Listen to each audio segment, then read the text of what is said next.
戴奇指责中国不遵守贸易协议，却要用非贸易战的手段呢共商问题。他的这个表态是什么意思？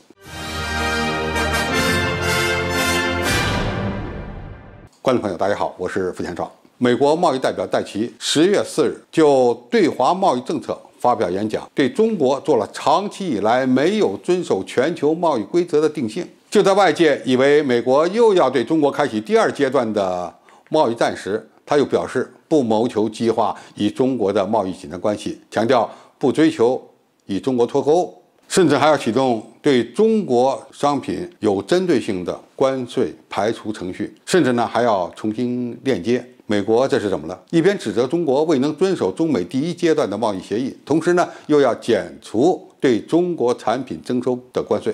甚至呢还希望能够进一步加强交流与合作。美国最近还公布了几项针对中国的一些政策，其一呢是检视第1阶段美中贸易协议执行的成果，要求中国兑现承诺，主要是中国采购美国商品的力度要加强。二是指责中国的非市场政策改革进步不大，没有对美国遵守承诺。三是准备制定新的对华贸易措施，致力于解决贸易不公平、国企补贴、市场公平竞争等问题。第四，还是要与盟友一起打造健康的国际贸易秩序。从这些措施我们可以看出来，美国的确对美中贸易现状非常不满，但是呢，他们不再追求对中国商品加税的方式来粗暴地解决问题了，而是要与中国协商解决，甚至还要减税，同时要与盟友一起团结起来对付中国。中美现在的贸易交流是建立在世贸组织规则基础上的。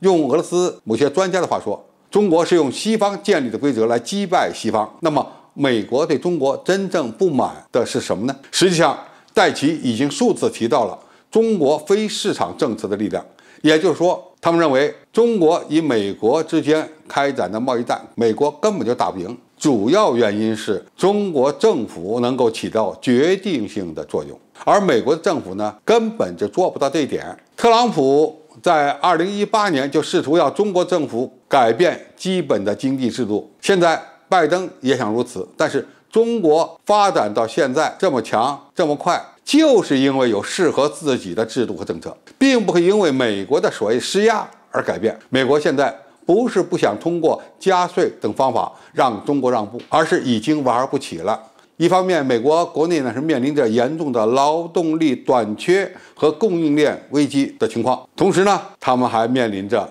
通货膨胀的危机。因此，对中国产品的依赖不是更小了，而是更大了。另一方面，中国的成功从根本上讲是人民的勤奋和努力，还有政府对社会经济的高效率管理。美国给中国产品加的税，最后被证明都加在了美国人的身上，而且美国还不得不买，甚至呢还要求中国卖给他商品。在这样的情况下，中国为什么还要向美国让步？中美合作的本质是互利共赢。如果美国放下身段，共同协商解决问题，那么只要美国对中国解除不合理的制裁，就能让中国购买更多的美国高科技产品，让中国向美国出口更多的日用商品和高科技产品，中美两国的经济就会因此而受益。要不然的话呢，中国只会发展自己的高科技产业，在未来几年逐步解决卡脖子的问题。到那个时候，美国要想对中国